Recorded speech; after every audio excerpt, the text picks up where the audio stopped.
नमस्कार विद्यार्थी मित्रांनो, आज आपण मराठी व्याकरणामधील शब्दांचे जे काही प्रकार अभ्यासत आहोत त्यामधील अविकारी शब्दांचे प्रकार हे अभ्यासणार आहोत. विद्यार्थी मित्रांनो, आपण विकारी शब्दामधील नाम, सर्वनाम, विशेषण आणि क्रियापदाचे सर्व प्रकार अभ्यासून आपले झालेले आहेत. त्यानंतर आता जे काही अविकारी शब्द आहेत ज्यामध्ये क्रियाविशेषण अव्यय, शब्दयोगी अव्यय, उभयान्वयी अव्यय आणि केवल प्रयोगी अव्यय, तर आज आपण क्रियाविशेषण अव्यय याविषयी माहिती अभ्यासणार आहोत. पहिल्यांदा आपण क्रियाविशेषण अव्ययाची व्याख्या लिहून घेऊ. व्याख्या लिहा. क्रियापदाबद्दल माहिती सांगणाऱ्या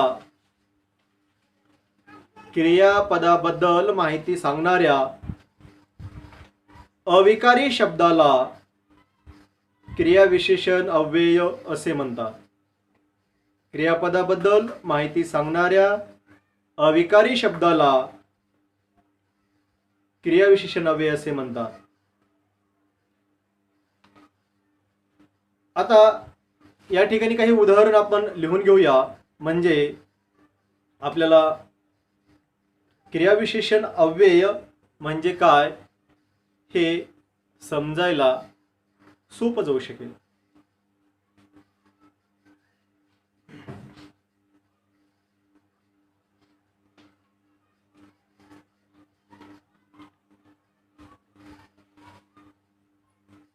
वाघ माझ्या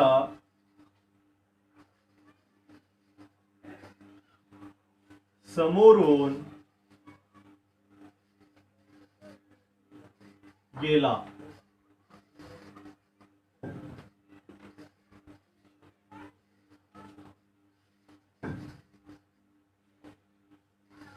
दुसरं उदाहरण आहे हरिण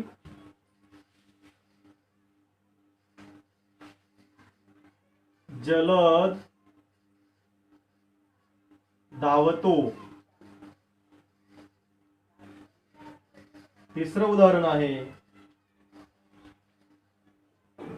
बाळ धपकन पडला.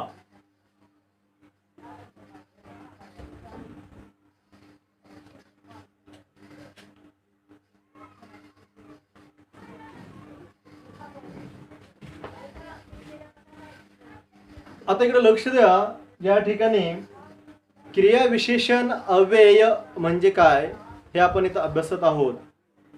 क्रियाविशेषण अव्ययाची व्याख्या आपण अगोदर पाहिली की क्रियापदाबद्दल विशेष माहिती सांगून अविकारी राहणारा जो काही शब्द आहे त्यास आपण क्रियाविशेषण अव्यय असं आपण म्हणतो. आता यामध्ये 3 उदाहरण आपण इथं घेतलेलं आहोत. तर यामध्ये वाघ माझ्या समोरून गेला, हरिण जलद धावतो, बाळ धपकन पडला. आता या ठिकाणी या पहिल्या वाक्यामध्ये गेला, दुसऱ्या वाक्यामध्ये धावतो आणि तिसऱ्या वाक्यामध्ये पडला हे क्रियापद आहेत. तर या क्रियापदाविषयी विशेष माहिती किंवा अधिकची माहिती सांगणारा शब्द वाघ माझ्या समोरून गेला म्हणजे गेला कुठून गेला तर समोरून गेला म्हणजे या शब्दाविषयी समोरून हा शब्द माहिती सांगतो. हरिण जलद धावतो, हरिण कसा धावतो, धावतो या शब्दाबद्दल हळू धावतो की वेगाने धावतो. तर या ठिकाणी हरिण जलद धावतो म्हणजे हरिण वेगाने धावतो, जलद धावतो म्हणजे धावतो या शब्दाबद्दल जलद हा शब्द इथं अधिकची माहिती सांगतो. तसेच बाळ धपकन पडला या उदाहरणामध्ये सुद्धा बाळ कसा पडलेला आहे तर धपकन पडला, म्हणजे या क्रियापदाबद्दल विशेष माहिती हा शब्द सांगतो. आता हे शब्द क्रियापदाबद्दल विशेष माहिती सांगतात आणि ते अविकारी राहतात. म्हणजेच या ठिकाणी समजा स्त्रीलिंगी किंवा पुल्लिंगी किंवा अनेक वचनी जर असेल, म्हणजेच तर इथं बदल होत नाही या शब्दामध्ये. विकारी विकार किंवा विकार होणे किंवा विकारी म्हणजेच काय, बदल होणे. तर या ठिकाणी मुलगा धपकन पडला, मुलगी धपकन पडली, म्हणजे धपकन या शब्दामध्ये बदल होत नाहीये. मुलगा जलद धावतो, मुलगी जलद धावते, मुले जलद धावतात. अशा प्रकारचे जे काही वाक्य असतील किंवा शब्द असतील, यामध्ये लिंग किंवा वचनानुसार त्याच्यामध्ये बदल होत नाहीये, म्हणून ते अविकारी आहेत. तर इथं क्रियापदाबद्दल अधिकची माहिती सांगतात, विशेष माहिती सांगतात आणि ते अविकारी राहतात, म्हणून त्याला क्रियाविशेषण अव्यय असं आपण म्हणतो. तर या ठिकाणी क्रियाविशेषण अव्ययाची व्याख्या, त्यांचे उदाहरण आपण या ठिकाणी आपण अभ्यासलेलं आहे, पाहिलेलं आहे. तर अशा प्रकारचे काही वाक्ये तुम्हाला लिहावयाचे आहेत.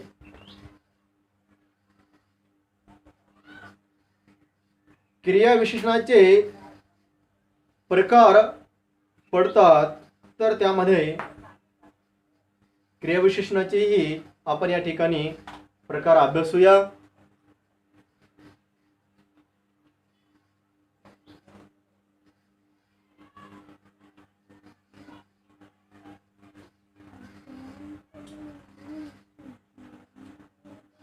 क्रियाविशेषण अव्ययाचे प्रकार.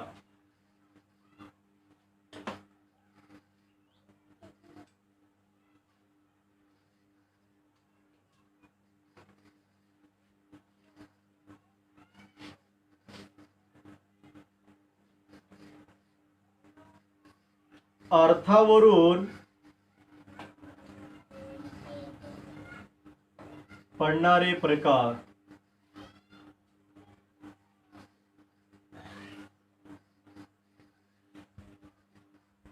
आणि क्रियापदाच्या क्रियाविशेषण अव्ययाच्या स्वरूपावरून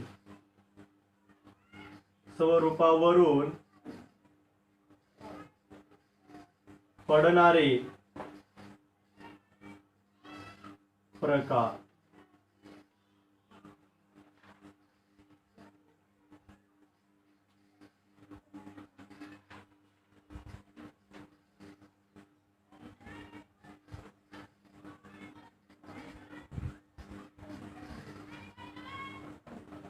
अर्थावरून पडणारे जे काही प्रकार आहेत ते लिहून घ्या.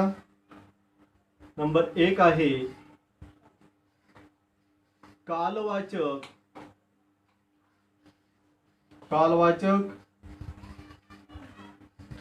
क्रियाविशेषण अव्यय. दुसरं आहे स्थलवाचक क्रियाविशेषण अव्यय. तिसऱ्या क्रमांकाचा आहे परिमाणवाचक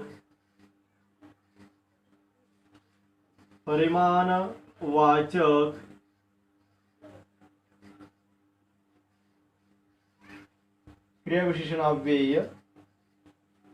चौथं आहे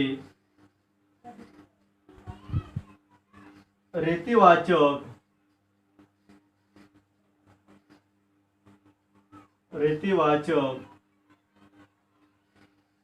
आणि 5वा आहे प्रश्नार्थक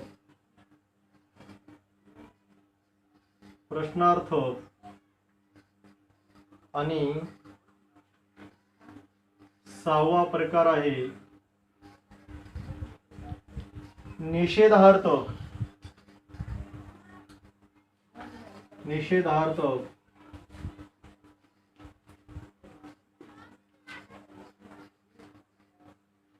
स्वरूपावरून पडणारे काही प्रकार आहेत.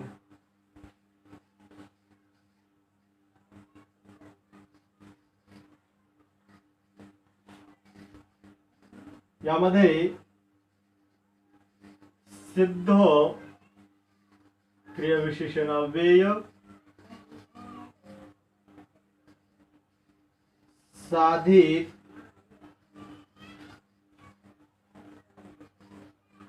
क्रियाविशेषण अव्यय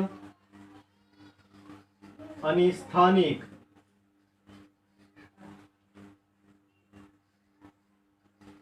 क्रियाविशेषण अव्यय.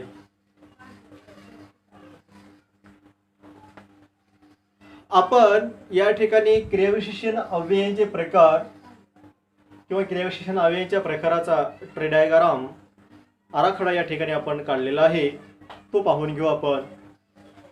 अर्थावरून पडणारे प्रकार आणि स्वरूपावरून पडणारे प्रकार, मुख्यतः असे दोन क्रियाविशेषण अव्ययाचे प्रकार या ठिकाणी पडतात.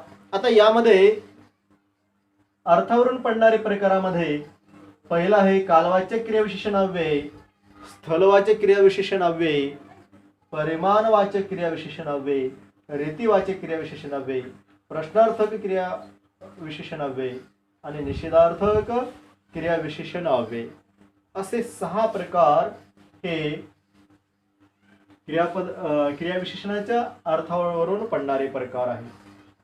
स्वरूपावरून पडणारे प्रकार यामध्ये सिद्ध क्रियाविशेषण अव्यय, साधित क्रियाविशेषण अव्यय आणि स्थानिक क्रियाविशेषण अव्यय, असे या ठिकाणी हे 3 प्रकार हे स्वरूपावरून पडणाऱ्या प्रकाराचे पडतात. आता आपल्याला प्रत्येक क्रियाविशेषण अव्ययाची व्याख्या आणि उदाहरण अभ्यासणं गरजेचं आहे. आपण पाहूया. आता अर्थावरून जे काही प्रकार पडतात ते एक एक प्रकार आपण इथं अभ्यासूया. पहिला जो आहे कालवाचक क्रियाविशेषण अव्यय, हा जो प्रकार आहे तो या ठिकाणी आपण बघूया. कालवाचक क्रियाविशेषण अव्ययाची व्याख्या आहे ती लिहून घ्या. क्रिया केव्हा घडते हे सांगणाऱ्या, क्रिया केव्हा घडते हे सांगणाऱ्या अविकारी शब्दास, क्रिया केव्हा घडते हे सांगणाऱ्या अविकारी शब्दास कालवाचक क्रियाविशेषण अव्यय असे म्हणतात. आता लक्ष द्या इकडे, कालवाचक क्रियाविशेषण अव्यय कशाला म्हणायचं आहे, तर क्रिया केव्हा घडते हे किंवा याविषयी जे सांगितलं जातं त्यास आपण कालवाचक क्रियाविशेषण अव्यय असं आपण म्हणतो. आता काही उदाहरण आपण घेऊ. या ठिकाणी काही उदाहरणात असणारे काही शब्द बघा. उदाहरणामध्ये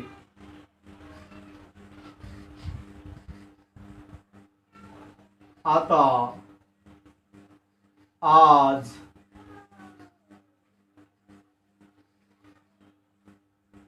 उद्या,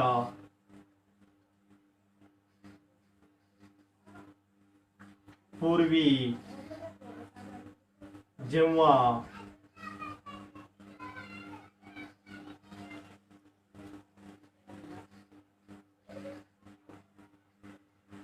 सदा, नित्य, नेहमी,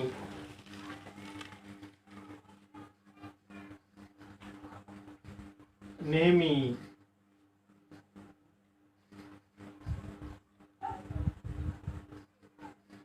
वारंवार, दररोज, वारंवार, दररोज,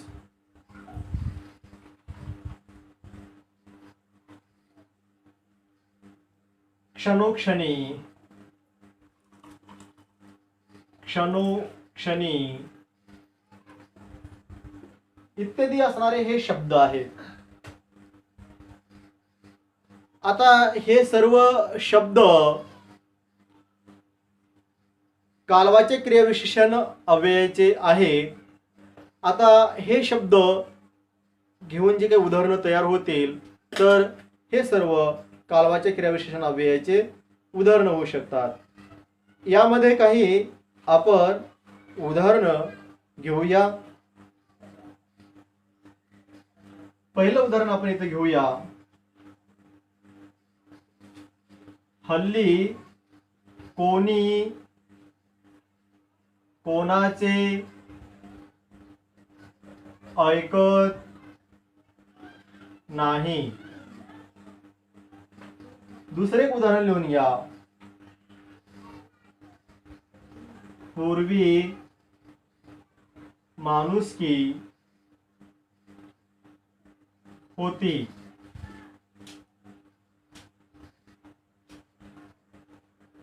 तिसरं उदाहरण आहे नेहमी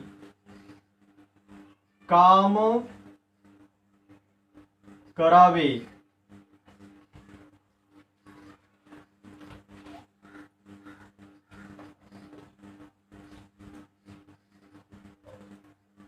सतत अभ्यास करावा.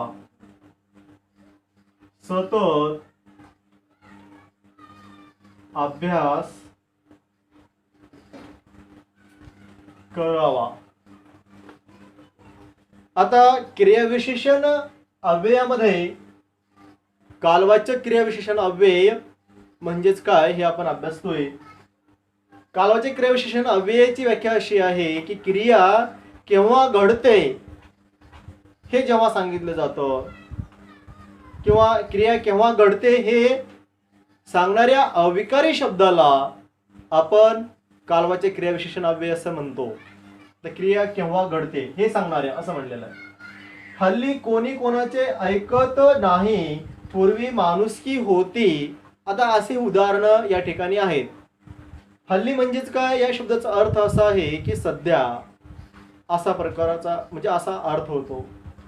पूर्वी माणुसकी होती. पूर्वीला माणुसकी होती केव्हा होती याविषयी सांगण्यात आलेलं आहे. पूर्वी हा शब्द, हल्ली हा शब्द.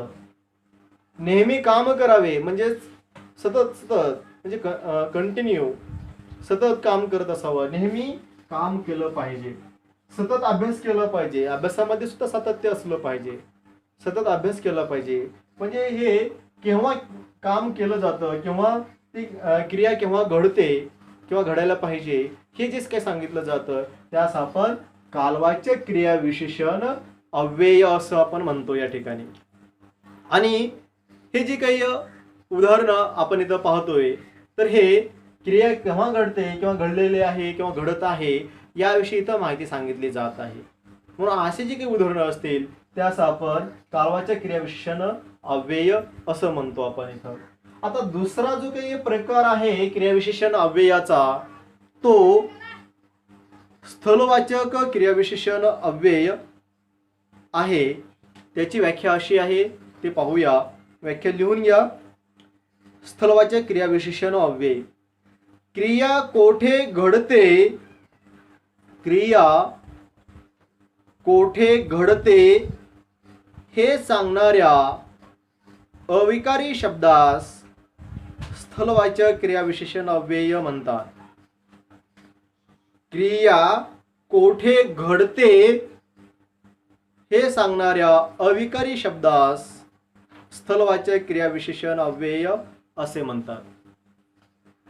कालवाचक क्रियाविशेषण अव्ययामध्ये क्रिया केव्हा घडते हे सांगणाऱ्या अविकारी शब्दास कालवाचक क्रियाविशेषण अव्यय म्हणतात. आणि क्रिया केव्हा घडते जसं सांगतं तसंच क्रिया कोठे घडते. क्रिया कोठे घडते हे सांगणाऱ्या अविकारी शब्दास स्थलवाचक क्रियाविशेषण अव्यय असं म्हटलं जातं. म्हणजेच क्रिया केव्हा घडते आणि क्रिया कोठे घडते असं या ठिकाणी हा दोन्ही मधला फरक आहे. आता याचे काही उदाहरण आपण या ठिकाणी पाहूया.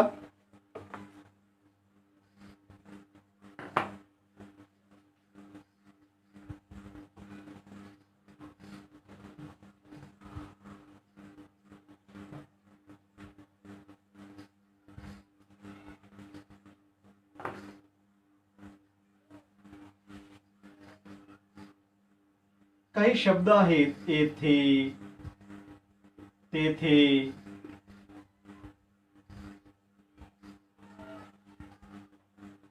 खाली, वर,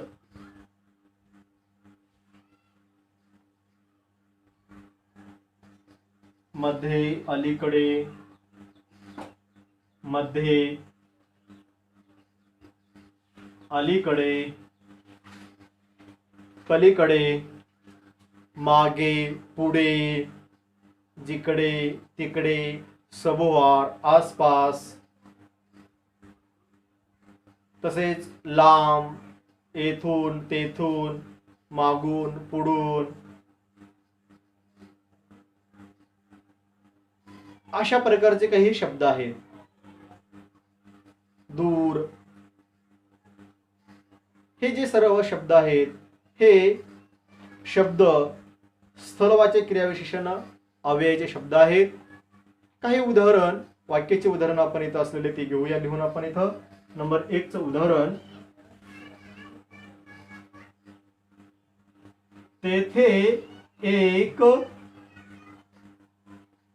मुलांचे वसतिगृह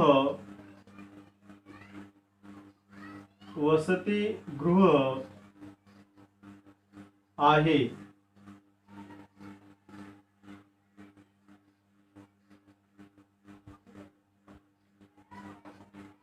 पुढे मंदिर आहे.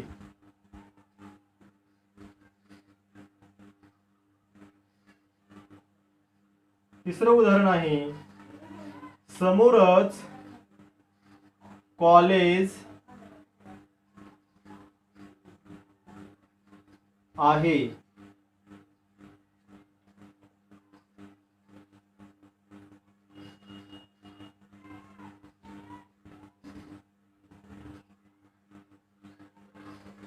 तिथे माझ्या मित्राचे घर आहे.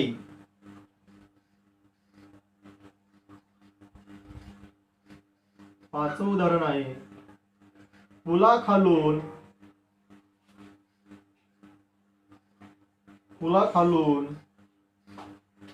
पाणी वाहते.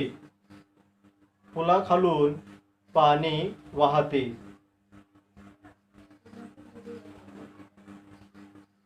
स्थलवाचक क्रियाविशेषण अव्ययाची व्याख्या अशी आहे की क्रिया कोठे घडते हे जे शब्द सांगतात किंवा हे सांगणाऱ्या अविकारी शब्दाला स्थलवाचक क्रियाविशेषण अव्यय असे म्हणतात.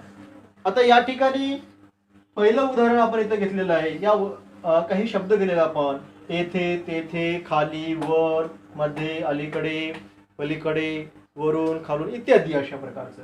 आता इथं पहिलं उदाहरण जे आहे, तेथे एक मुलांचे वसतिगृह आहे. तेथे एक मुलांचे वसतिगृह आहे. आता इथं तेथे म्हणजे ते ठिकाण आहे, त्या ठिकाणाविषयी इथं माहिती सांगण्यात आलेली आहे. म्हणून हे स्थलवाचक क्रियाविशेषण अव्ययाचं उदाहरण आहे. पुढे मंदिर आहे. मंदिर कोठे आहे तर पुढे मंदिर आहे. त्या मंदिराच्या ठिकाणाविषयी इथं माहिती सांगण्यात आलेली आहे. पुढे मंदिर आहे. समोरच कॉलेज आहे. समोर काय आहे तर कॉलेज आहे. तर कॉलेज विषयी इथं माहिती सांगण्यात आलेली आहे. तिथे माझ्या मित्राचे घर आहे. कुठे घर आहे तर तिथे, म्हणजे त्या ठिकाणाविषयी इथं माहिती सांगण्यात आलेली आहे. तिथे माझ्या मित्राचे घर आहे. पाचवं उदाहरण जे आहे या ठिकाणी, पुलाखालून पाणी वाहते. आता इथं ठिकाण सांगितलेलं आहे, स्थळ सांगितलेलं आहे. पुलाखालून पाणी वाहते. तर आता या ठिकाणी कालवाचक क्रियाविशेषण अव्यय आणि स्थलवाचक क्रियाविशेषण अव्यय या दोन्हीमध्ये हा फरक आहे. कालवाचक मध्ये क्रिया केव्हा घडते याविषयी माहिती सांगितली जाते आणि स्थलवाचक मध्ये क्रिया कोठे घडते याविषयी माहिती सांगितली जाते.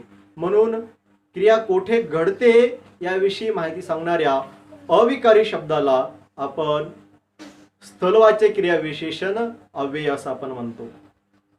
यानंतरचा जो प्रकार आहे तो प्रकार परिमाणवाचक किंवा संख्यावाचक क्रिया विशेषण अव्ययाचा तो इथं अभ्यासणार आहोत.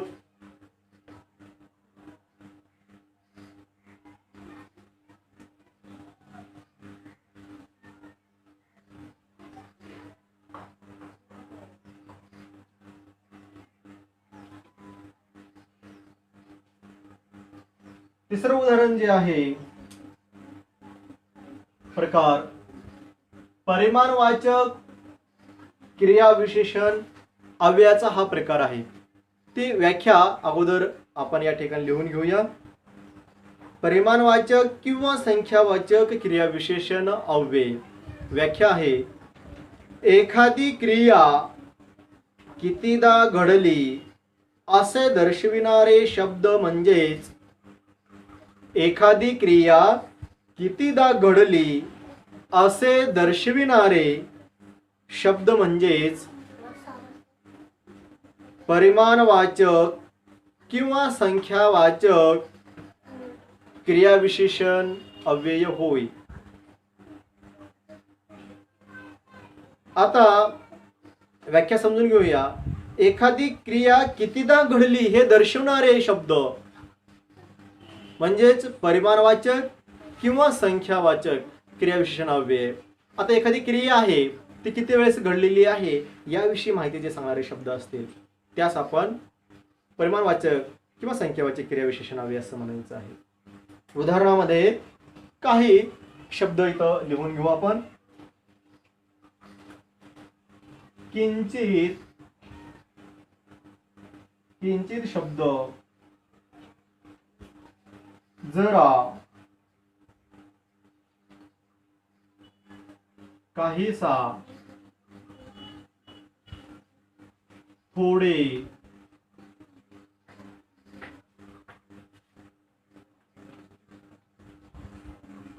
क्वचित,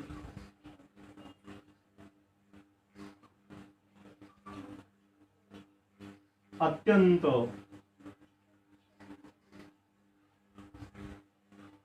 अगदी,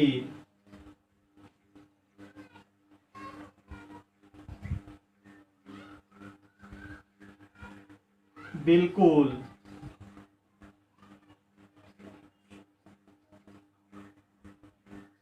अजिबात,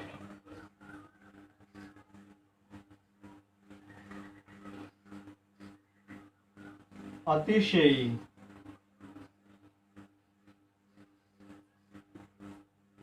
इत्यादी शब्द.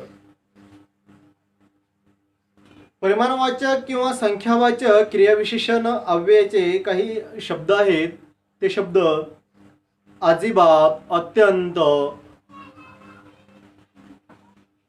जरा, काहीसा, किंचित, थोडा किंवा थोडे, क्वचित, अत्यंत, अगदी, बिलकुल, मुळीच, भरपूर, बहुत, अतिशय, मोजके, पूर्ण, एकदा, दोनदा, शतदा अशा प्रकारचे काही उदाहरणं.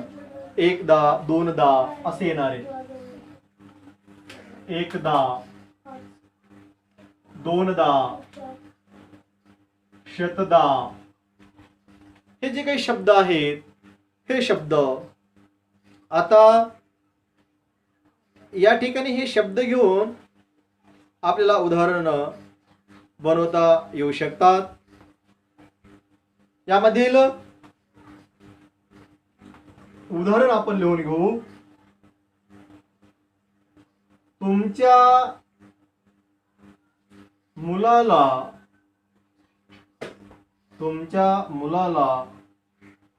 मी अनेकदा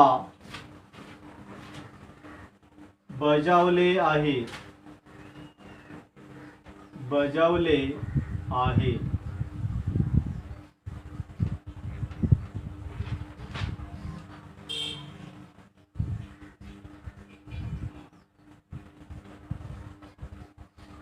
ते मला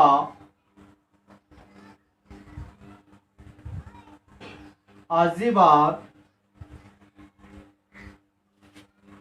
मान्य नाही. आता असे काही उदाहरण या ठिकाणी आहेत. परिमाणवाचक किंवा संख्यावाचक असं सांगितलेलं आहे उदाहरण. म्हणजेच